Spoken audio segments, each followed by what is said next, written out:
우아함은 미적 감각에 대한 잠재력의 표현이고, 잠재력은 선의 아름다움이나 스타일의 표현에서 항상 우아함을 나타낸다.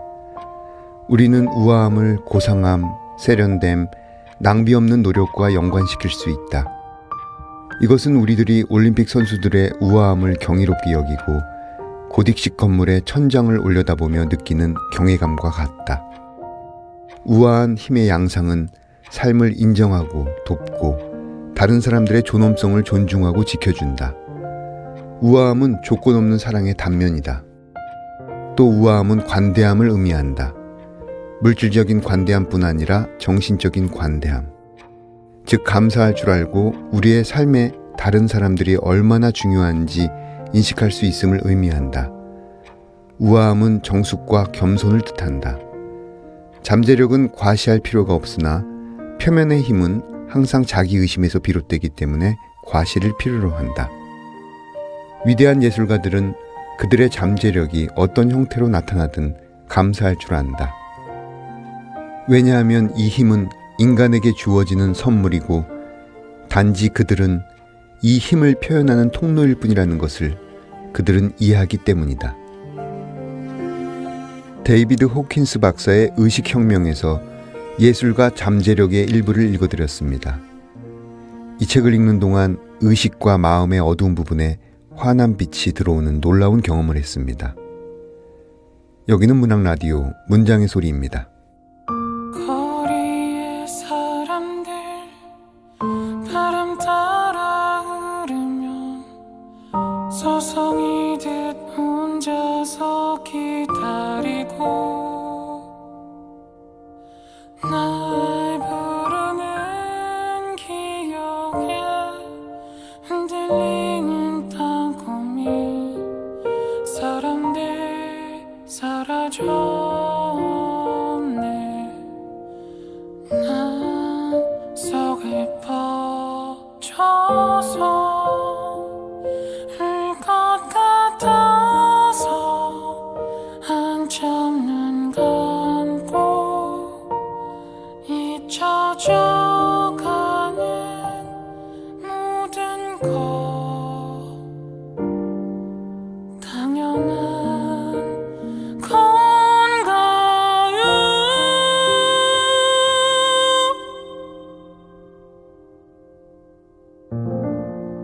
문학 라디오 헤이수의 문장의 소리.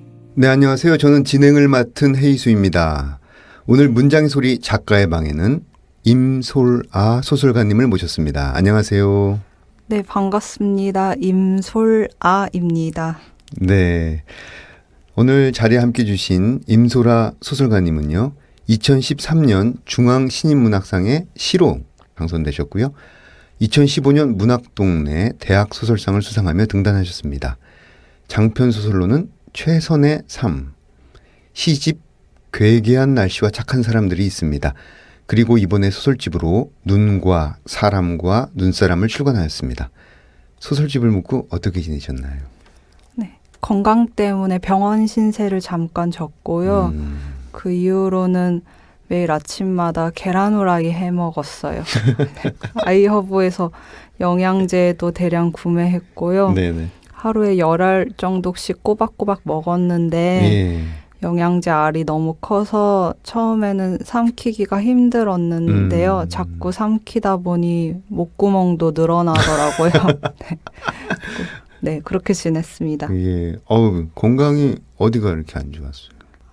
설화신경마비라고 갑자기 혀가 마비되어서 말을 잘 못하던 시기가 있었어요. 지금은 다 나았습니다. 네. 다행입니다. 이번에 발간하신 눈과 사람과 눈사람, 이 8편의 단편이 수록되어 있습니다. 작가의 말을 보면 이렇게 쓰여 있어요.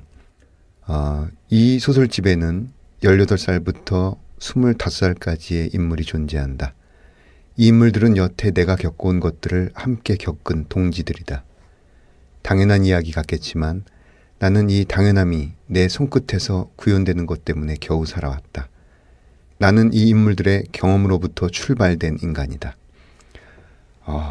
이 작가의 말을 쓰실 때의 기분 혹시 지금 기억하고 계신가요? 이 소설집이 화자 나이 순서대로 정렬이 되어 있거든요. 네네. 그런데 그것을 어떻게 해야 좀 알릴 수 있을까가 고민이었어요. 그래서 도비라에 어떻게 넣을 수 있을까? 아니면 차례에다가 나이를 적어야 할까 고민하다가 작가의 말에 쓰면 되겠다라고 생각해서 썼던 기억이 납니다. 네. 그래서인지 이 줄게 있어의 고등학생 영웅부터 맨 마지막 작품 눈과 사람과 눈사람의 20대 여성 나까지 이름과 성별이 다른 별개 인물인데도 어쩐지 하나의 생애를 살아온 사람 같기도 했습니다. 좀 과장되게 표현하자면 한 편 한 편이 모두 작가의 분신 같다 이런 인상도 받았는데요. 뭐 이런 평가에 대해서는 어떻게 생각하십니까? 아무래도 소설은 다 쓴 사람하고 어느 정도는 닮아 있지 않을까 생각하는 게 있고요. 네. 그리고 원고를 모아보고서야 알았어요. 화자의 나이 순서대로 묶으면 한 사람의 생애로 볼 수도 있겠다라는 생각을 하게 됐고요. 한 네. 사람이 변해가는 과정을 담은 것처럼 소설들이 이어질 수도 있겠다는 생각이 들어서 그렇게 묶었어요. 네. 그 소설을 썼는데 본인 얘기 아니냐 이런 얘기 들으면 좀 당혹스럽잖아요. 네. 네. 근데 그런 질문을 하는 이유가 뭐냐면 그만큼 어떤 사실성, 현장감, 생동감 이런 것들이 있기 때문에 그런 질문들이 나오는 것 같아요. 그래서 그런지 그 18살부터 25살까지 살아온 그 한 사람, 그 누군가가 상처 입고 성장하고 분투하고 희망을 찾아가는 느낌을 받았어요. 제대로 읽은 건가요? 네, 18살부터 25까지니까 각 소설마다 어떤 사건과 고난이 있는데 그 고난을 어떤 방식으로 헤쳐나가려고 노력했는데 다음 소설이 나타나면 또 다른 고난이 찾아오고 거기서 또 어떤 방식으로 다시 고민을 하고 헤쳐나가고 이걸 연장선이라고 생각했어요. 네. 그 줄게 있어의 영웅은 자신을 만나러 온 친구가 기열이죠. 네. 네. 그 사고로 죽은 뒤에 아버지를 비롯한 주변 어른들이 도움을 주려고 하는데 오히려 그 안에서 더 위축되고 스스로를 방어하는 인물이에요. 그다음에 이 병원에 등장하는 유림. 이 상황이 좀 굉장히 절박한데 도무지 살아갈 방도가 없어서 자살을 시도했는데 깨어나서 마주한 거는 감당이 안 되는 병원비. 예. 그래서 유림이 의사에게 보험료를 받기 위해서 정신병력을 요구하는 비참한 아이러니가 연출되기도 합니다. 이 여러 등장하는 인물들 그리고 어떤 허울뿐인 가족과 친척들 어떤 이런 인물들을 보고 있다 보니까 굉장히 씁쓸하고 괴로운 인상을 많이 받았습니다. 이렇게 자신에 대해 거리 두기를 하는 인물들을 통해 작가님은 무엇을 더 보여주려고 했었는지 이야기를 좀 듣고 싶어요. 네. 정신을 차리는 것 말고는 삶에 유리한 조건이 정말 하나도 없었을 사람들이 제 소설에는 주인공이기 때문에 거리두기를 할 수밖에 없다고 생각했어요. 제 소설 속의 인물들은 냉정하기 때문에 거리두기를 하는 것이 아니라 이 상황에서 자신을 스스로 지키지 않으면 안 되기 때문에 거리를 두는 것 말고는 무너지지 않을 방법이 없기 때문에 동물적으로 스스로에게 냉정해지는 것이라고 생각해요. 네. 이 추앙이라는 단편이 있는데요. 분량이 그렇게 길지 않잖아요. 네. 근데 분량이 길지 않은 반면에 굉장히 이렇게 어딘가를 찌르고 들어오는 글이었는데 아마도 너무도 현실을 적나라하게 묘파하고 인간의 이중성을 드러내서인 것 같아요. 그래서 이 소설을 보면은 어느 대학의 문창가라고 할 수 있을까요? 네. 네, 문창가가 배경이고 이곳엔 권위적인 시인이자 교수, 성추행 뒤 변명의 메일에도 겉멋이 남아있는 강사. 그 다음에 자유주의자 코스프레를 하고 반항하라는 가면을 쓰고 있지만 그 교수와 강사의 권위에 굴복한 현석. 그리고 이 모든 것을 지켜보는 피해자 정원이 등장합니다. 실제 있었을 법한 느낌을 정말 많이 받는, 그리고 맨 마지막에 어떤 각주도 달려있잖아요. 그래서 이 작품을 쓰게 된 계기와 쓰고 난 뒤에 어떤 마음의 변화 같은 것이 있었는지 궁금합니다. 네, 뒤쪽에 쓴 날짜가 적혀 있거든요. 이 시기 자체가 뭐 강남역 살인 사건 이후이기도 하고 비슷한 시기에 많은 여성들이 목소리를 내기 시작할 때였어요. 그래서 누군가의 발언에 용기를 얻어서 말을 하게 되었다는 많은 여성들처럼 그냥 저도 그런 경우 중 하나일 뿐이었고요. 그리고 쓸 당시에는 이 이야기를 다른 사람들이 흥미로워할 혹은 사실적으로 읽힐 거라는 생각을 많이는 못했어요. 왜냐하면 문창과에서는 너무나 흔한 이야기라 전 상투적이라고 생각을 했거든요. 네. 그래서 다른 분들이 상투적이라기보단 디테일하게 받아들이시는 것 같아서 그 반응이 저는 좀 의외였고요. 아니, 저는 굉장히 의외더라고요. 그래서 수업을 이렇게 하시는 분들이 계시나 진짜 막 발 담그고 물에 발 담그고 막걸리 마시고 노래 부르는 그런 수업을 정말 하시는 분들이 계시는구나. 저는 좀 약간 낯설었어요. 네, 네, 근데 굉장히 낯설었어요. 저는 낯설다기보다 되게 그냥 익숙한 상투적인 수업이라고 생각해서 그렇게 이상한 장면을 썼다기보다는 일상적인 장면이라고 생각을 했었고요. 네. 그리고 말을 할 수 있었다는 사실 자체가 저한테는 중요하게 생각이 되어요. 네. 그 부분에 대해서 목소리를 낼 수 있었다는 점, 그 네네. 자체만으로도 의미가 있는 작품이다. 네. 이렇게 이해가 됩니다. 지금 8편의 소설 중에서 쓰면서 가장 신이 났던 작품이 있었다면 어떤 게 있을까요? 네. 다시 하자고를 쓸 때는 혼자서 많이 키득거리고 웃으면서 썼어요. 네. 수희와 지은의 이야기. 네. 어떤 부분이 조금 많이 키득거리셨나요? 다른 분들은 눈치를 못 채실 수도 있을 것 같은데 네. 저는 이게 제 유머를 가장 많이 사용한 네, 소설이라고 생각했어요. 임소라식 유머의 집적판. 네, 네. 예, 여러분 다시 하자고 한번 읽어보시면 임소라님의 유머 코드를 이해하실 수 있을 것 같아요. 그 다음에 가장 빠르게 쓴 작품이라고 해야 되나요? 단기간 내에 완성한 작품이라고 하면 어떤 게 있을까요? 네. 눈과 사람과 눈사람을 제일 빨리 썼어요. 네. 뭐 이유가 있다면 뭐가 있을까요?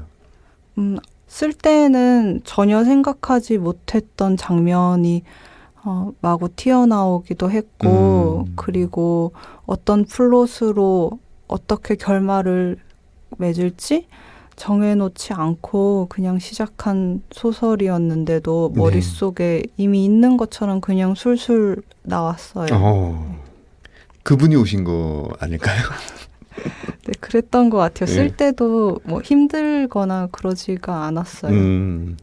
그 첫 장편 소설 최선의 삶뿐만 아니라 이제 이번 단편집에 등장하는 인물들, 그 인물들이 보면은 여성 인물들이 많이 등장합니다. 네, 여성 인물들이 많이 등장하고 언니죠 주로. 근데 서로에게 의지하다가 약간 오해도 하고 예상치 못한 반응을 보여주기도 하는데 이성보다는 그 여성 인물들의 관계에 좀 더 초점을 두는 경향이 있는 것 같아요. 이 부분은 어떻게 이쪽이 좀 쓰기가 편해서 그런 걸까요? 네, 그냥 제가 잘 아는 세계를 이야기하려고 하다 보니 여성 인물들의 관계가 더 많이 나오는 것 같습니다. 실제로 오빠들보다 언니들이 더 편한 건 아닐까요? 네, 언니랑 같이 살고 있기도 하고, 네, 언니들과 더 많이 친하게 지냈어요. 네. 그 여행객들이 아무것도 없다고 말하는 비밀스러운 휴양지, 히든롬 빌라, 이 직원 민주와 손님들의 이야기를 담은 선샤인 샬레. 이 작품은 어쩐지 어떤 영향받은 영화가 있지 않을까 이런 추측이 드는데요. 어떤가요? 영향을 받은 영화는 없었는데요. 혹시 비슷한 영화가 있을까요? 제가 영화를 다양하게 보지는 않아가지고요. 배경이 된 장소는 있었어요. 네.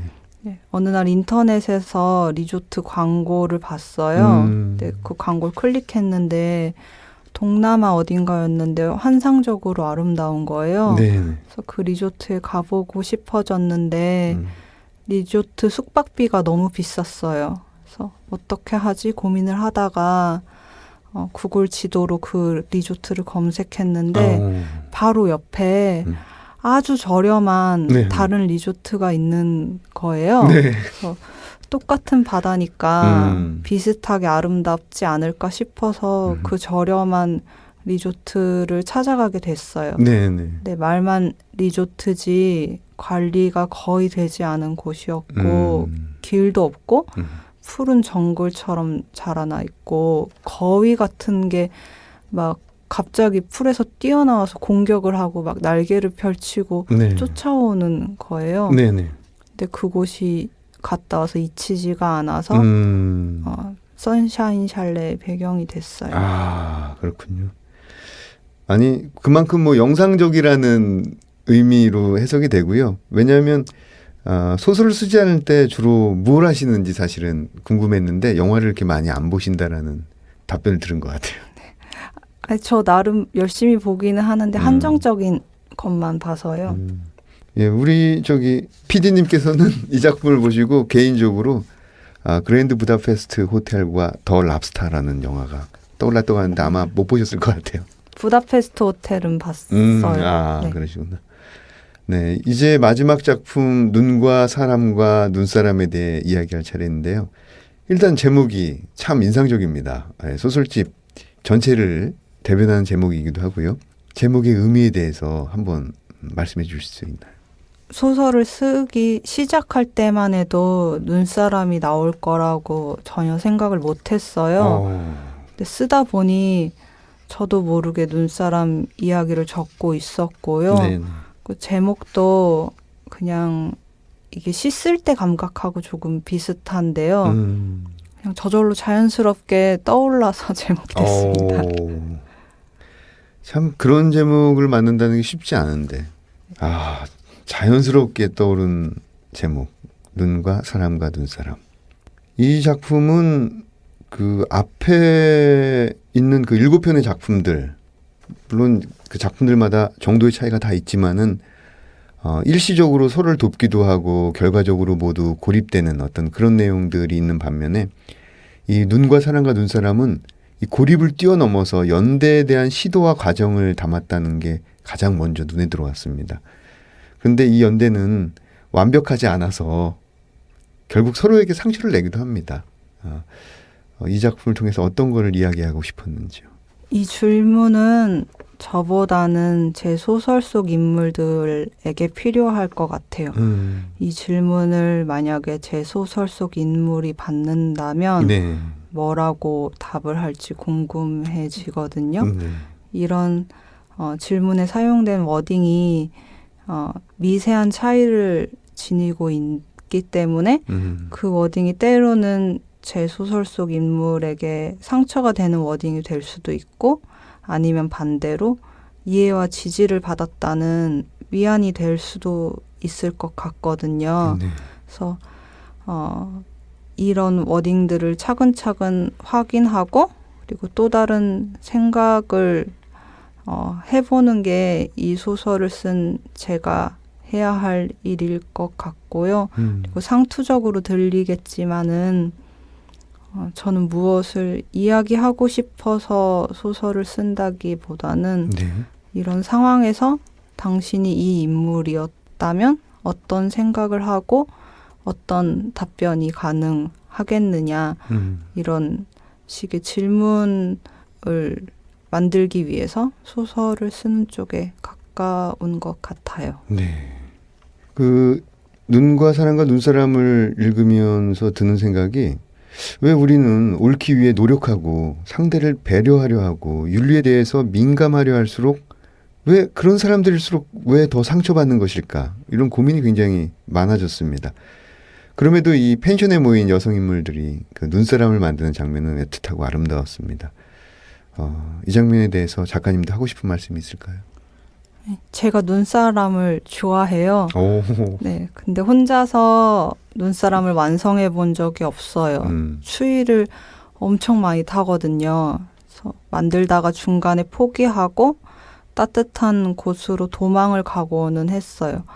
눈사람을 완성해 본 거는 다른 사람들과 함께 만들었을 때, 그리고 다른 사람이 만들다가 포기한 눈사람을 발견하고서 그걸 이어서 만들었을 때, 그때뿐이었거든요. 네.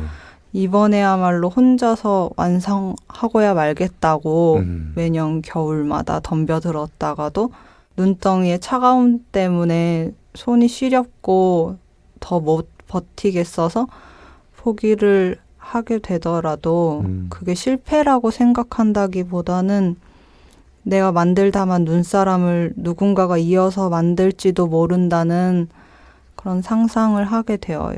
맞아요. 그 어릴 때 이렇게 나가면 특히 눈이 많이 온 다음 날 나가면 누군가 만들다만 네. 그 덩어리들이 있잖아요. 네. 이제 그걸 굴리면 굉장히 끝까지 완성할 수 있다라는. 네, 되게 좋은 걸 주신 것 같은 느낌이 예. 들죠. 그래서 완성하지 못하더라도 누군가를 위해서 어느 정도 굴려놓는. 그렇게 생각을 하면 마음에 좋으니까요. 좋아요. 네. 8편의 단편들 한 작품 한 작품 정말 쉽지 않게 쓰셨을 것 같아요. 그래도 소설 쓰는 게 늘 고통스럽거나 어렵지만은 않은 것 같아요. 아까 빨리 쓴 작품도 있고 웃으면서 쓴 작품도 있고. 네. 이 소설, 시 쓰시면서 언제 행복을 느끼시나요? 고통스러운 모티브를 다루는 거를 좋아하지만 막혔을 때만 고통스럽고 쓰는 동안에는 고통스럽다거나 그런 생각을 하지는 않고요. 다 쓰고 나면 얻게 될 그런 텅 빈 마음 같은 걸 상상하면 나름대로 쓰는 행위를 즐거워하게 되는 듯해요. 특히나 마감하면 엄청 행복합니다. 아니 그 행복이 뭐 마치 이런 거 같아요. 이렇게 사우나 안에 오래 있다가 네. 잠깐 시원한 곳으로 나갈 때 그런 기분. 네, 맞아요. 그럼 이쯤에서 다음 코너로 넘어가 볼게요. 이번 코너는 내가 가장 사랑하는 문장들. 어떤 문장들을 가져오셨을지 작가님의 목소리로 들어보겠습니다. 눈과 사람과 눈사람에서 눈사람을 만들기 시작하는 장면 읽겠습니다. 숲이 깊어지기 시작하자 나무들의 키가 훌쩍 커졌다. 눈은 새하얗고 두터웠다. 우리가 작아지고 있는 것 같지 않아요? 지원이 말했다. 우리는 고개를 꺾어 끝이 보이지 않는 나무들을 올려다보았다. 왜 목소리는 커지는 걸까요? 영애가 나무 끝을 향해 말하듯 고개를 젖히고 있었다. 나는 입을 벌려 소리를 내보았다. 내 목소리가 나무들 사이를 비집고 메아리쳐 돌아왔다. 숲 한가운데에서 우리는 멈춰섰다. 커다랗고 동그란 눈덩이 하나가 놓여 있었다. 누군가 눈사람을 만들다가 포기한 듯했다. 누가 여기까지 왔나 봐요. 규미의 말에 우리는 모두 장갑을 벗었다. 바닥에 눈을 두 손으로 뭉쳤다. 한 사람이 뭉친 눈에 다른 사람이 뭉친 눈을 더했다. 쪼그려 앉아 눈덩이를 굴렸다. 두 손으로 눈덩이를 토닥이고 다시 굴렸다. 넷이서 눈덩이를 들어 올렸다. 누군가 만들어 놓은 눈덩이 위에 우리가 만든 눈덩이를 올려놓았다. 영애가 눈밭에서 솔방울을 찾아왔다. 지원은 나뭇가지를 주워왔다. 나와 규미는 돌멩이를 찾아왔다. 이목구비를 만들고 두 팔을 만들었다. 오늘 밤에는 그를 완성할 수 있을까요? 내가 물었다. 지원과 영애는 답이 없었다. 할 수 있지요. 규미가 답했다. 규미에게 차마 물어볼 수 없었던 것들을 오늘 밤 규미가 먼저 말해주면 좋겠다고 나는 생각했다. 오늘은 우리가 함께하는 마지막 날일지도 몰랐다. 영애가 주머니에서 핸드폰을 꺼냈다. 카메라 화면에 모두의 얼굴이 담길 수 있도록 우리는 얼굴을 더욱 가까이 했다. 눈사람까지 5명. 5명의 얼굴이 사진에 담겼다.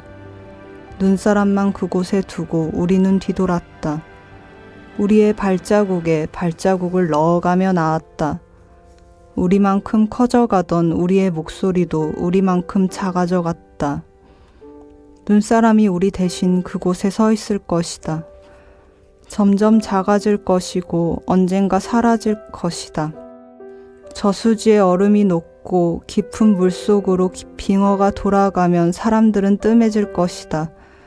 눈과 사랑과 눈사람이 사라진 계절에 고양이들은 차 밑에서 나와 햇볕을 쬐을 것이다.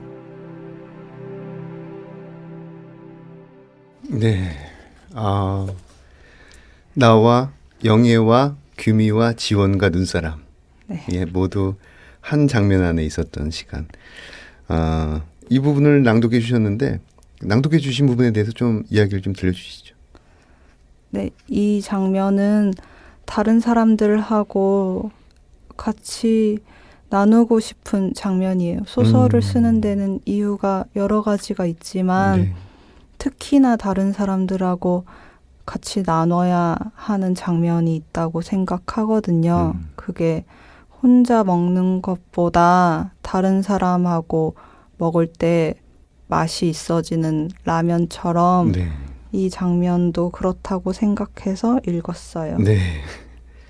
임수라 작가님 보내드리기 전에 꼭 들어야 하는 소리가 있죠. 이번 코너는 사운드 앤 스토리 시간인데요. 저희 문장의 소리에서는 작가님이 가져오신 소리를 들려드립니다. 오늘 저희를 위해서 어떤 소리를 들고 오셨는지 함께 들어보겠습니다.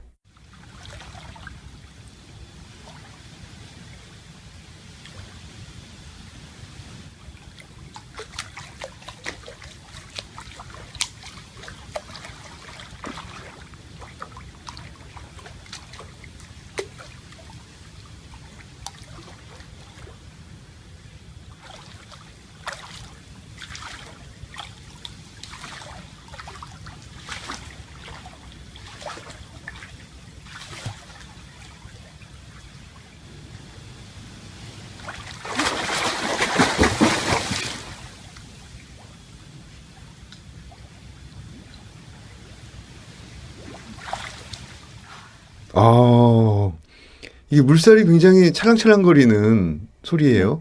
생동감도 느껴지고. 네, 한밤중 네. 아무도 없는 수영장에서 헤엄치는 소리예요. 아무도 없는 수영장에서 네. 한밤중에. 네. 본인이 직접 수영을 하신 건가요? 네. 어떻게 집안에 수영장이 있으신가요? 아니요, 이거는 아마 태국에서 그 수영장이 있는 빌라를 하루 빌렸던 적이 있거든요. 그때 수영하는 자세가 궁금해서 교정을 하려고 혼자서 녹화했습니다. 지금 이 영법은 저병인가요? 저병이 아니라 평영. 안에 4가지가 들어가 있거든요. 4가지가 다 들어갔어요? 네. 제가 딱 어느 부분은 평영이라는 생각이 딱 들었거든요. 평영만 없고요. 이런 들켰다. 예. 개염하고 배영하고 네네. 자유형하고 잠수하고 이렇게 있습니다. 알겠습니다. 그 물소리 굉장히 재밌습니다. 이제까지 들었던 사운드 중에서 가장 독특한 사운드 중에 하나로 꼽힐 것 같아요. 어느덧 약속된 시간이 다 됐습니다. 올 여름에 이것만은 꼭 하겠다고 다짐하신 것이 있다면 어떤 것이 있을까요?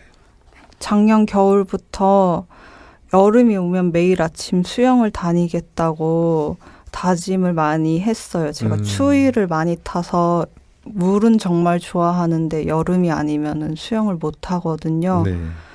근데 지키지를 못했어요. 다만 남은 여름 동안에 제가 물을 아주 많이 좋아하니까 네. 헤엄을 최대한 많이 치고 싶어요. 지금 8월 중순이니까 네. 9월까지 보름 정도 남았는데요. 네. 남은 보름 동안 매일 물에 들어갈 수 있었으면 좋겠습니다. 아, 수영 좋죠. 근데 그 임소라님이 그 개헤엄을 치는 장면은 잘 상상이 안 되네요. 예. 청취자 여러분, 눈과 사람과 눈사람 많은 관심을 부탁드리고요. 저는 임소라 작가님 보내드리고 2부 책들의 방에서 뵙겠습니다.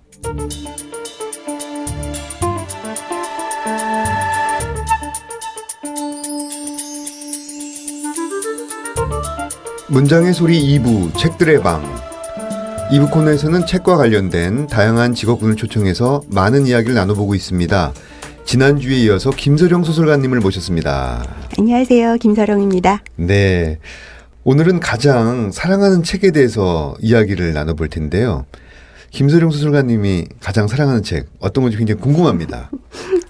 사랑하는 책 굉장히 많지만 네. 오늘 제가 여기 가지고 나온 책은 고은규 소설가의 오빠 알레르기. 아, 저 압니다. 네. 네, 오빠 알레르기. 예, 네. 단편집이에요. 네. 단편집인데 이게 2016년에 출간이 됐는데 제가 인생이 쓸쓸하고 고독하다고 느껴질 때마다 오. 좀 웃고 싶을 때 오. 꺼내보는 책이에요. 아, 재밌나 보죠. 아, 그 고은규의 소설들이 대부분 그렇지만 네. 좀 먹먹하고 쓸쓸하고 슬픈 이야기를 하는데 그 이야기를 굉장히 유머러스하게 해요. 그래서 읽다 보면 아, 이 작가는 내 마음 다 아는 것 같고 내가 조금 쓸쓸할 때 펼치면 다 아는 것 같고 또 그게 아무렇지도 않은 일이라고 네. 너만 그런 거 아니야 라고 토닥토닥 위로해 주는 듯한 그런 굉장히 다정한 소설을 쓰는 분이에요. 아, 아니요. 얼마 전에 그 제주도에서 그 손세실리아 시인을 만났는데 네. 그분도 자기가 가장 최애하는 작가가 이 고은규 씨라고 그러더라고요. 깜짝 놀랐어요, 오늘. 그럴 것 같아요. 한번 읽어보신 분들은 아, 고은규 소설이 굉장히 사랑스럽다 이런 느낌을 받으실 것 같아요. 좋습니다. 오늘 네. 그럼 김서령님의 목소리로 낭독을 한번 들어보겠습니다. 네. 아, 그 전에 이거를 줄거리를 살짝 이야기를 해드려야 될 것 같은데. 아, 그거 좋죠. 네. 이 단편들 중에서 차고 어두운 상자라는 단편이에요. 차고 어두운 상자. 네. 박재반 나오는. 벌써 인물 이름을 제가 다 외우고 있잖아요. 대단하신데요? 네, 무서운 어두운 손 박재반. 아, 진짜 좋아하시나 보다. 예, 근데 굉장히 인간적이에요. 네, 맞아요. 우와. 이 차고 어두운 상자가 이거 사실 스포가 될 수도 있겠는데 아니, 이거 좋아요. 사실 스포여도 괜찮다고 생각해요. 이 단편은 이 20대 여성 주인공이 정말 그냥 평범하게 살았는데 네. 사채업자한테 시달리는 인생이 돼버려요. 맞아. 뭐 대단한 사업을 한 것도 아니고 뭐 큰 잘못을 한 것도 아닌데 그냥 어쩌다 보니 뭐 학자금 융자 뭐 이런 것들이 쌓이고 월급이 밀리다 보니까 그렇게 되는데 그 와중에 남자친구하고도 헤어지죠. 그렇죠. 애인하고 헤어지고 굉장히 힘든 상황이었는데 어느 날 납치를 당한단 말이에요. 네. 정신을 차려보니까 아주 차고 어두운 상자 안에 자신이 갇혀 있다는 걸 알게 돼요. 아무리 구해달라고 소리를 쳐도 아무도 듣지 못하는 것 같고 그 안에서 자기 인생을 돌아보는데 나중에 알고 보니까 이게 시체 안치실이었던 거죠. 네. 밤에 나왔던 길에 뺑소니 사고를 당하고 시체 안치실에 누워 있었던 거예요. 네. 그런 이야기인데 네. 독자들이 처음에는 그런 것을 모르고 읽게 되다가 나중에 점점 이제 이 기미가 느껴지면서 마음이 정말 서늘해지거든요. 그렇죠. 낯설게 하기로 시작된. 그죠. 그래서 저는 이 소설을 정말 좋아하는데 제가 그 한 단락을 읽어드릴게요. 네. 가난이 권태를 불러왔다고 생각했다. 우리가 헤어진 이유는 그래서 가난 때문이다. 20살, 집을 떠나 서울에 있는 학교에 다니던 해부터 나는 빚에 시달렸다. 평일에는 편의점에서 아르바이트를 했고 주말에는 식당이나 예식장에서 일당을 받았지만 빚이 줄지는 않았다. 학기마다 빚이 누적되었다. 졸업 후 직장을 다니면 상황이 좋아질 거란 희망을 가졌다. 그러나 나아지지 않았다. 회사는 상황이 어렵다며 급여를 미루기 일쑤였다. 습은 내 사정을 안쓰럽게 생각했지만 시간이 지날수록 답답해했다. 제 몸 하나 건사하지 못해서 되겠느냐고 타이르듯 말할 때 나는 외톨이가 된 기분이었다. 내 사랑이 온전하게 피어났던 시기는 특별 상여금을 받았던 한 주였다. 나는 그에게 질 좋은 머플러를 선물했고 고급 레스토랑에서 밥을 먹었다. 우리는 서로에게 관대했고 너그러웠다. 흠없는 커플이 된 것 같았다. 하지만 상여금은 눈 깜짝할 사이 사라졌고 다시 권태와 고독이 찾아왔다. 네. 여기까지만. 아우, 사실 굉장히 평범한 여성이고 상여금을 받으면 남자친구에게 머플러를 사주는 그런 여성인데 너무 처참한 일들이 그죠? 벌어지죠. 갑작스럽게. 네. 근데 이게 어쩌면 지금 이 시대 20대들한테 굉장히 흔한 모습이 아닐까. 20대, 30대 초반을 가기까지 내 사랑이 온전하게 피어났던 시기는 특별 상여금을 받았던 네. 시기라고 하는데 정말 좀 안쓰러웠어. 이런 주인공이 옆에 있으면 술 한잔 사주고 싶은 네. 그런 생각이 들 만큼.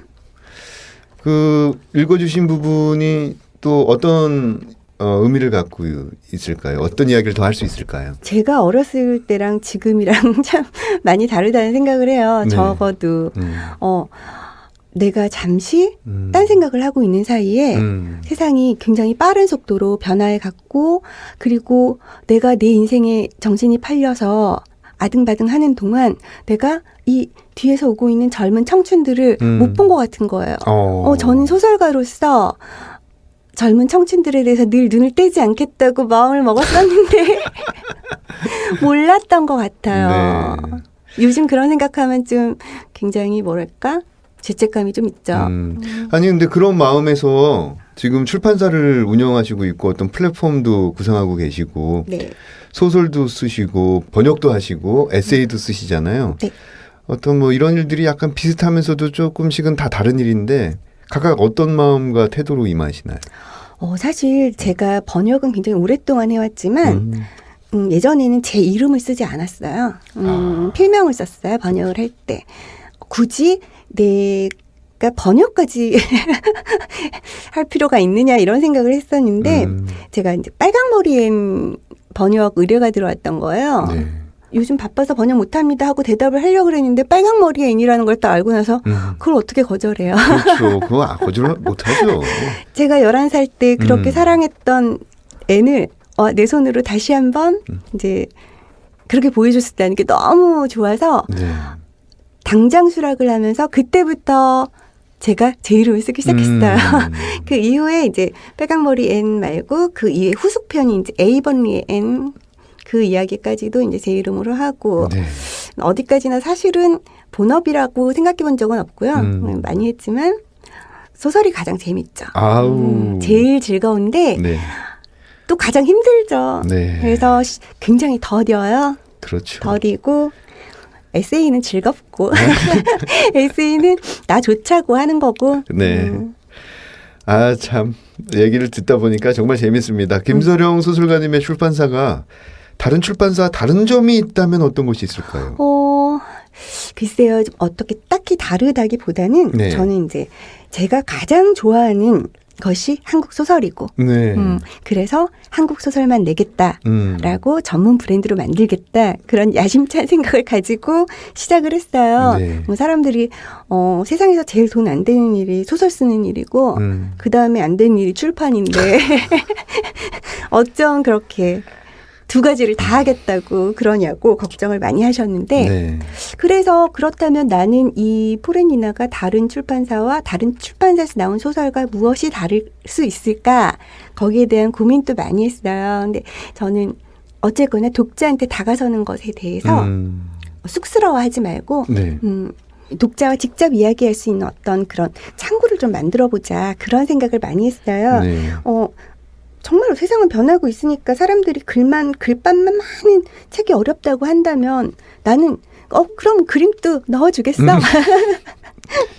저는 그런 생각을 해요. 그렇게 해서 그 스토리가 독자한테 더 쉽게 다가갈 수 있다면 그 네. 정도야 뭐. 그럼요. 저는 좋은 일이라고 생각하고. 저는 어렸을 때 봤던 뭐 지금도 마찬가지지만 그 책 중에서 한 컷의 그 일러스트레이션 네. 그게 오히려 더 깊게 각인되는 경우도 네, 있어요. 저도 그렇게 생각해요. 그래서 이 일러스트 작가분들과도 전부 인쇄 계약으로. 네. 그래서 작가 후기도 네. 두 분 다 받고. 좋습니다. 그거 아주 잘해주세요. 그 다음에 그 등단자, 비등단자 구분 없이 네, 좋은 구분 콘텐츠를. 없이요. 네.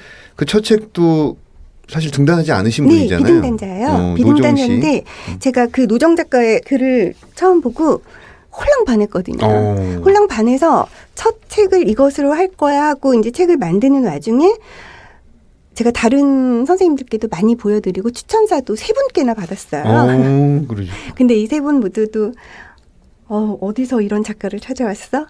저는 등단 비등단 중요하지 않다고 생각하거든요. 그래서 좋은 작가분들 많이 만나서 좋은 책 많이 만들고 싶습니다. 네, 지금 사실은 등단하진 않았지만 좋은 콘텐츠를 많이 소유하고 계신 분들, 그 다음에 책을 내시고 싶은 분들이 굉장히 좋아하실 것 같아요. 그랬으면 좋겠습니다. 포벤 리나 연락하시기 바랍니다.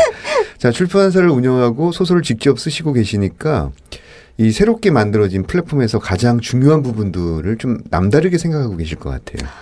저는 이 플랫폼에 작가들이 글을 올린 다음에 그 글이 어떻게 해서든지 독자한테 많이 보여졌으면 좋겠다는 생각을 가지고 있고 또 그리고 그 인접 예술과의 2차 협업. 예를 들자면 연극, 영화, 출판 여러 가지가 있겠죠. 그렇죠. OSM이요? 그럼요. 이 작가들이 사실은 굉장히 빼어난 재능을 가진 사람들인데 그 작품을 보여줄 기회가 잘 없었기 때문에 그 인접 예술인들도 찾기가 너무 어려운 거예요. 그러니까 아름아름 하잖아요. 누구 좋은 작가 있으면 소개 좀 시켜주세요. 이런 식밖에 안 되는데 이 플랫폼이 생겼을 때 그런 인접 예술인들이 직접 와서 읽어볼 수 있고 찾아볼 수 있고 그리고 저는 그런 것도 가능하다고 생각해요. 이 어떤 작가가 플랫폼에 글을 올릴 때 난 사파도 넣고 싶어 한다면 일러스트 작가하고 협업을 할 수도 있잖아요. 저는 사진이요. 사진 같이 할 수도 있죠.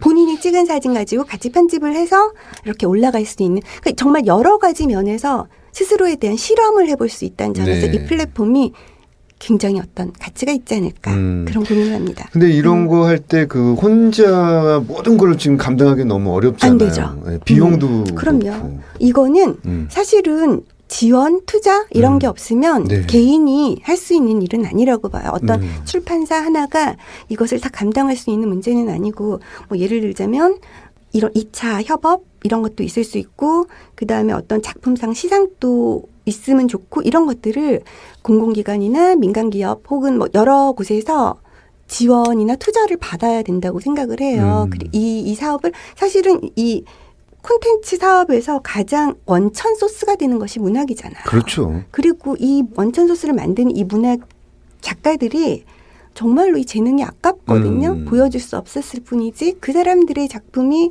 이렇게 여러 가지 형태들로 만들어지기 위해서는 출판 콘텐츠 진흥원도 있을 거고 예술위원회도 있을 거고 민간기업도 있을 거고 누구나 이제 투자가 있어야만 제대로 된 모습으로 성장을 할 수 있겠죠. 그렇죠.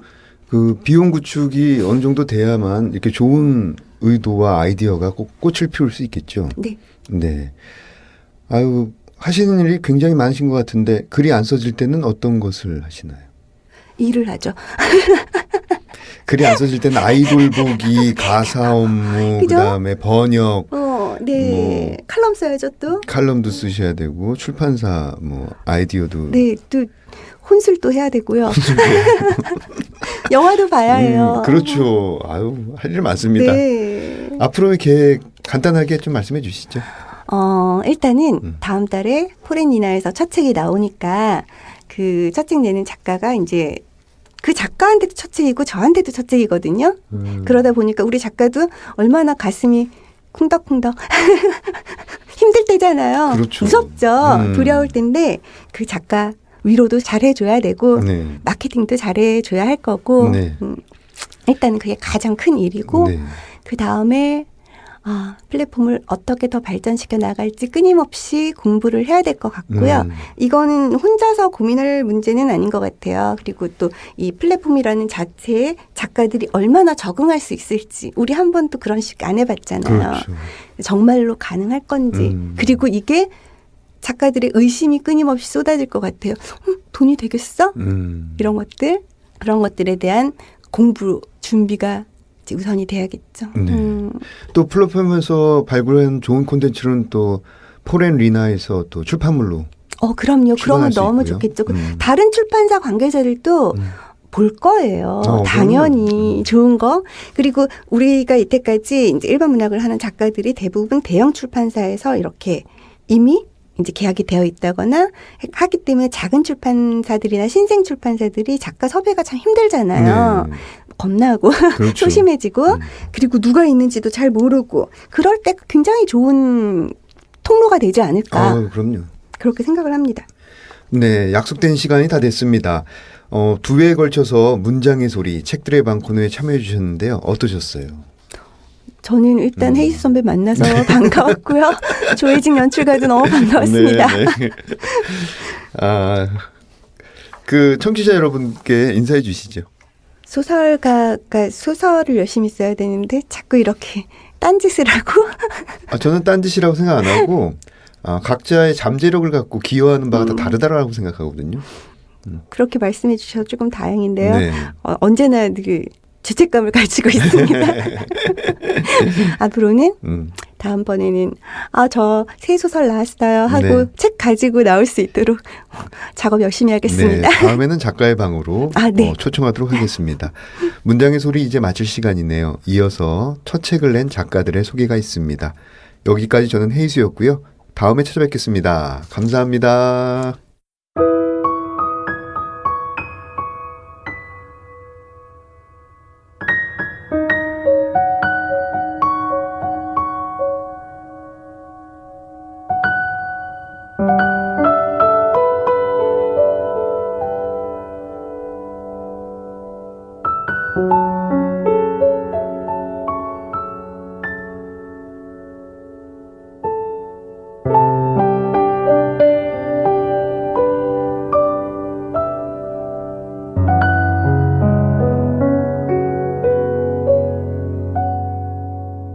안녕하세요. 문장의 소리 정현우 시인입니다. 오늘은 첫 시집 한때 구름이었다를 출간하신 방수진 시인님과 함께 하겠습니다. 안녕하세요. 네, 안녕하세요. 네, 짧게 소개 좀 부탁드리겠습니다. 네, 안녕하세요. 저는 이번에 한때 구름이었다 제 첫 시집을 출간한 방수진 시인이라고 합니다. 반갑습니다. 첫 시집이 엄청 오랜만에 나왔죠? 네. 몇 년 만에 나왔죠? 네, 소감이 만에 어떠세요? 나온 건데요. 좀 얼떨떨하면서도 설레고 좀 기다려온 순간이긴 한데 좀 생각보다 담담한 마음이라고나 할까요?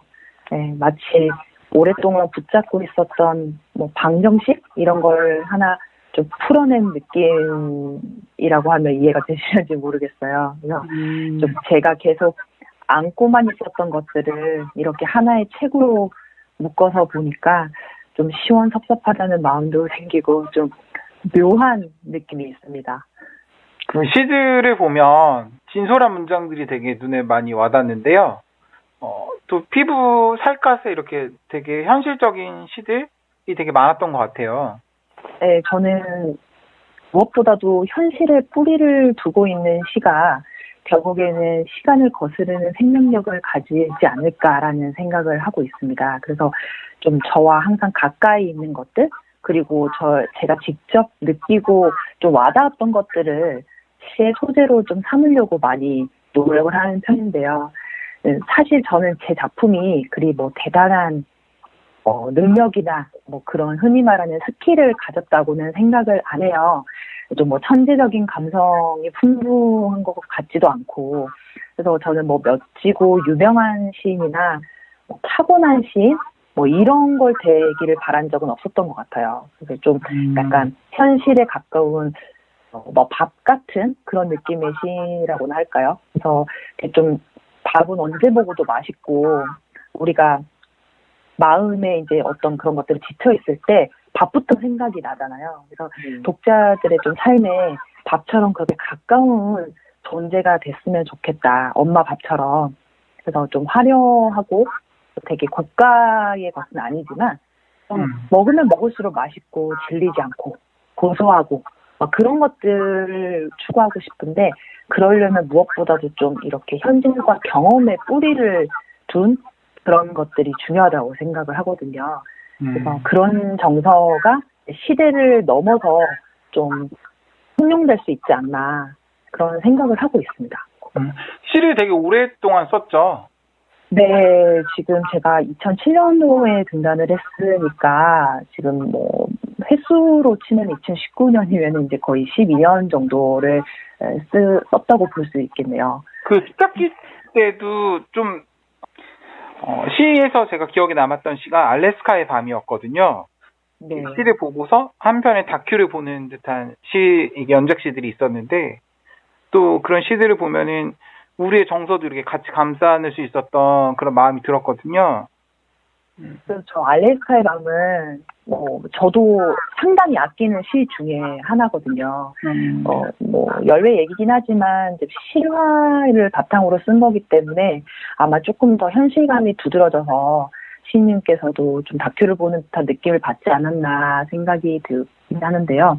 이 알래스카 밤 같은 경우는 뭐 그 안에 워딩도 그렇게 나와 있지만 좀 상처에 대한 이야기들이 많잖아요. 네. 그래서 제가 데뷔부터 지금까지 그 창고대개방이라는 그 데뷔작부터 지금까지 줄곧 고수하고 있었던 어떤 중심이 바로 이 상처인 것 같아요. 그래서 알래스카의 밤도 사실은 그의 연장선이라고 볼 수 있을 것 같고요.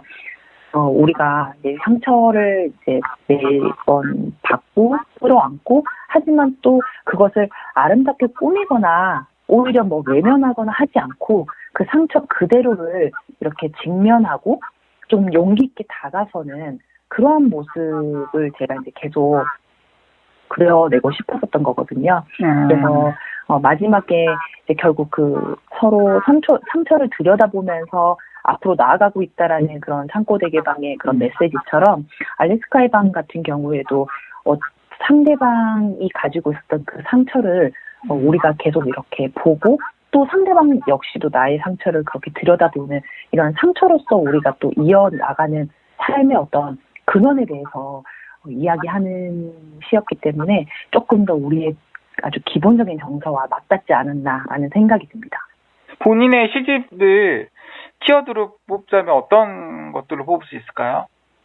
아무래도 제가 말씀드린 것 같이 좀 제 첫 시집은 좀 어딘가 완전하지 못한 것들로 좀 가득한 편이에요. 뭐 완벽하게 이루어진 것이나 완전한 것이라기보다는 좀 어딘가 좀 상처받고 곪고 터지고 뭐 이런 것들이 조금 우주적인 상상력을 통해서 이렇게 지면하는 모습을 많이 보이고 있어서 아무래도 상처, 뭐 위로, 그 약간 쓸쓸하지만 그 속에서 이제 약간의 희망 같은 걸 볼 수 있는 뭐 이런 4가지 정도의 키워드가 되지 않을까라는 생각이 듭니다.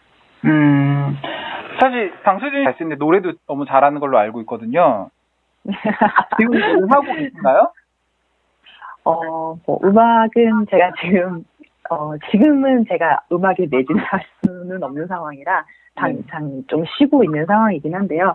네, 언제든지 이 시를 중심으로 다양한 장르의 예술과 소통하는 거는 또 언제든지 열어져 있는 상태라서 언제든지 또 시작은 할 수 있는 상태로 유지를 하고 있습니다. 지금 현재는. 중국에도 되게 오랫동안 유학을 갔다 오셨잖아요. 네네네. 번역서도 하나 내셨고 중국에 관련된 활동들을 많이 하시는 것 같은데 네. 또 앞으로 계획이나 뭐 이런 것들이 있나요? 네. 저는 기본적으로 제 중심은 어떤 시를 가지고 있긴 하지만 저는 변화하는 시대에 좀 맞춰서 다양한 시적인 변주를 시도해보고 싶은 게 저의 어떤 목표거든요. 그래서 다양한 플랫폼을 통해서 이제 시를 포함한 다양한 저의 작품들을 좀 만들고 확산시키고 싶다라는 생각을 하고 있어요.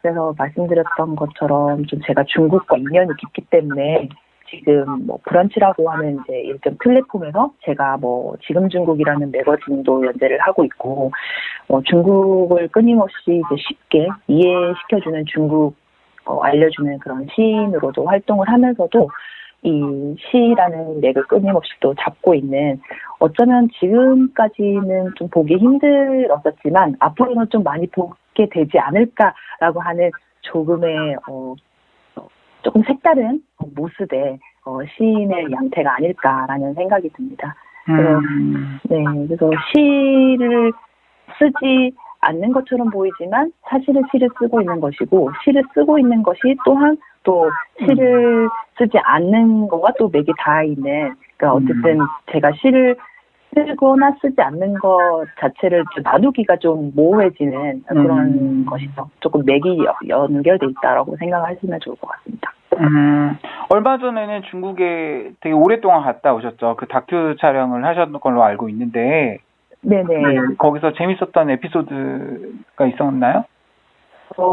제가 그 EBS 세계 테마 기행이라고 하는 그 여행 프로에 제가 이제 큐레이터로 참여를 했었었는데요. 뭐 거기는 아시다시피 좀 그런 오지를 위주로 가잖아요. 그래서 가면 정말 제가 누릴 수 있는, 이런 현대 생활에서 누릴 수 있는 그런 것들을 거의 누리지를 못해요.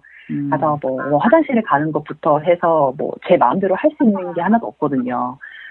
말도 사실은 거기는 다 사투리를 쓰기 때문에 말도 잘 통하지 않고, 그 좀 말적인 부분이나 그다음에 그런 생활적인 부분에서 너무 많이 불편했었다라는 게 조금 그거에 그런 거긴 한데, 그래도 좀 좋았었던 거는 제가 그 기회가 아니었었더라면은 그 중국의 아주 민낯을 제가 볼 수 없었다라는 생각이 들어요. 그 안에 있는 사람들이 정말 어떻게 생활하고 어떻게 말을 하고 특히 한국을 어떻게 대하는가에 대한 그런 것들을 정말 제가 피부로 직접 느낄 수 있었던 되게 좋은 기회였다고 생각을 하고, 뭐 에피소드라고 하면 제가 지금 당장 딱 하고 뭐가 떠오르기가 애매할 정도로 하루에 몇 개씩의 에피소드가 너무 많이 발생을 해서 제가 지금 뭐라고 딱 말씀드리기는 되게 애매한데, 전체적으로는 조금 그러게 힘들었다라는 그 느낌이 지금 되게 강하게 남아있네요. 네. 하지만 또 기회가 된다면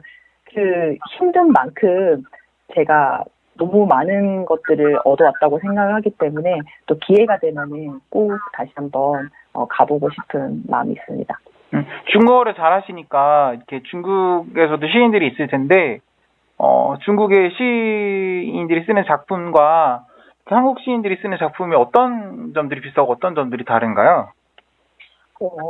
지금 사실 중국의 어떤 그 시 경향도 한국에 있는 시와 좀 다르긴 하지만, 크게 두 가지를 들을 수 있을 것 같아요. 첫 번째는 중국의 어떤 우리가 흔히 말하는 이러한 문학의 판도, 문단의 상황, 이런 것들이 사실 한국이랑은 좀 많이 다른 상황이에요.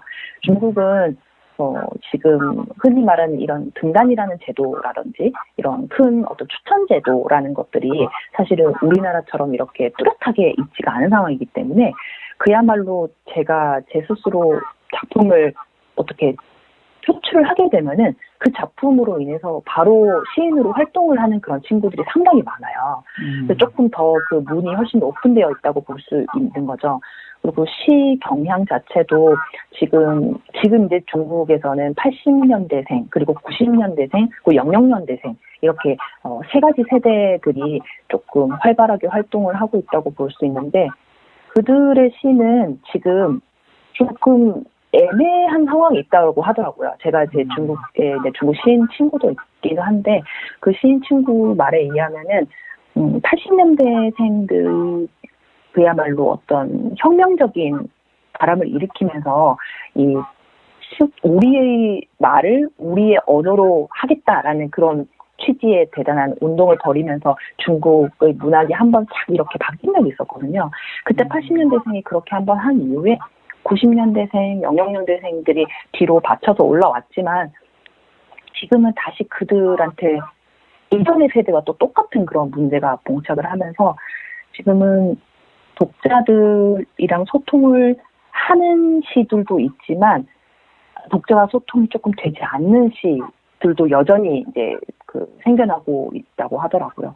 그쪽도 우리랑 거의 비슷한 문제를 안고 있긴 하지만 조금 더 나은 것은 이 분단에 대한 어떤 진입 자체의 장벽이 우리나라보다는 조금 더 많이 낮고, 그리고 아직까지도 시를 읽고 시를 통해서 무엇인가를 얻고 감상하고자 하는 독자들이 아직은 많다라는 거죠. 그들이 있는 시를 아직도 생각을 하고 시인에 대한 것들을 어떻게 생각하는 그런 마인드라는 것들이 훨씬 더 우리나라보다는 지금 아직은 굳건한 상태에 있기 때문에 시인들이 활동하고 그거를 판을 펼쳐주는 것에 있어서 아주 긍정적이고 조금 오픈되어 있는 상태라고 하더라고요. 조금 부럽기도 했습니다. 시를 안 쓸 때는 주로 어떤 걸 하세요? 앞에서 말씀드렸다시피 시를 안 쓸 때는 제가 두 가지 정도로 하는데요. 중국에 관한 문화적인 이야기를 이제 독자들과 쉽게 소통을 하는 글을 쓰면서 조금 온라인이라는 특성에서 만날 수 있는 독자들과 좀 만나면서 약간 릴렉스 한다고 해야 될까요? 그러면서 시와는 조금 다른 기사나 칼럼의 같은 것들을 쓰면서 오히려 시에 대한 목마름을 조금 뒤로 미루고 있다가 결국 이 시에 대한 되게 갈증이 많아졌을 때 다시 시를 쓰기 위해서 막 밤을 새고 이렇게 하면서 조금 밸런스를 맞춰가는 소용이 있는 것 같아요. 그래서 시를 쓰지 않지만 결국에는 시를 쓰기 위한 되게 예열 작업 같은 부분이 되는 거죠. 그리고 또 하나는 아무래도 제가 여행을 좋아해서요. 시를 좀 쓰지 않을 때는 기회가 되면 좀 외국이든 국내든 여행을 자주 가려고 해요. 여행을 자주 가는 것은 사실 제가 여행을 좋아하기도 하지만 무엇보다도 좀 여행을 하면서 낯선 곳에서 제가 그 원래 자리에 있었을 때는 볼 수 없었던 또 다른 저의 상처들 같은 것들이 이게 일어나는 것을 제가 느끼거든요. 그렇게 되면은 외지에 나가서 또 이방인으로서 살거나 또 반쯤 이렇게 가려진 그런 세상을 볼 때 조금 더 제가 몰랐던 상처를 들여다볼 수 있고 또 그런 시적 하다가 거기서 또 다른 상처를 봤을 때 또 돌아와서는 다른 작품을 쓰게 되는 조금 원동력이 될 수 있는 것 같아요. 그래서 여행은 좀 저한테 뮤즈 같은 그런 존재라고 할 수 있죠.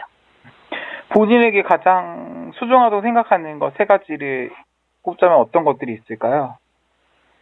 저는 독자, 그리고 작품, 그리고 사랑, 이 3가지라고 생각을 하는데요.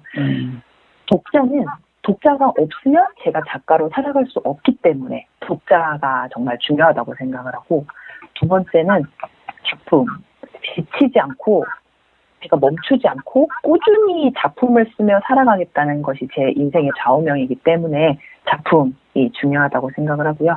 무엇보다도 이제 마지막으로 사랑. 저는 이제 어쨌든 인간으로 살아간다는 것 자체가 뭐 타인이라든지 사물이라든지 사건이라든지 뭐 인연이라든지 결국에는 사랑을 하기 위해서 살아간다고 생각을 하거든요. 근데 그 사랑의 빛깔이 여러 가지인 것일 뿐이지 결국에는 그 밑바탕이 깔린 것은 그 다양한 사랑의 어떤 빛깔을 보기 위해서 저는 시를 쓰고 또 계속 그 사랑이라는 작업을 해나가는 것이 아닐까라는 생각을 합니다. 네, 오늘 좋은 말씀 너무 감사드리고요. 네, 마지막으로 방수진 시인의 아이의 방식 낭독 들으며 마치도록 하겠습니다. 아이의 방식. 광시의 아이들은 우산을 펴듯 쉽게 마음을 펴본다. 펼쳐진 마음은 마치 단호한 우산살 같아서 아이들은 자주 내리는 비를 막듯 홀딱 벗은 마음으로 쏟아지는 밤을 안곤 했지. 이곳의 빨래는 잘 마르지 않는다. 마치 젖어있는 게 자신의 일인 듯이. 태어나서 한 번도 말라본 적 없었다는 듯이. 안을 순 있었지만 차마 밤을 부를 수 없었던 아이들은 대신 종종 본 적 없는 엄마의 젖냄새를 옥수수알과 함께 땅에 심고 질긴 사탕수수를 곱씹었다. 지붕 위로 자음과 모음이 유성처럼 떨어지는 날이면 뱉어본 적 없는 이름들, 떠올려본 적 없는 낱말들로 왼쪽 명치가 자꾸 간질거렸다. 우리는 자라 무엇이 되는가? 무엇으로 자라 무엇이 되어 웃는가? 바람의 목덜미를 낚아채 긴 하루를 기우는 일, 부끄러움을 잘게 쪼개어 허기를 채우는 일, 기울어지는 시간의 고개를 애써 되돌려 놓는 일, 일생을 예고 없이 온몸으로 맞는 일, 온 마음으로 막는 일. 그렇게 마음으로 살고 마음으로 견디는 일. 그것이 그곳의 아이들이 자라 아이가 되는 방식이었다. 아이로 자라 아이로 죽는 방식이었다.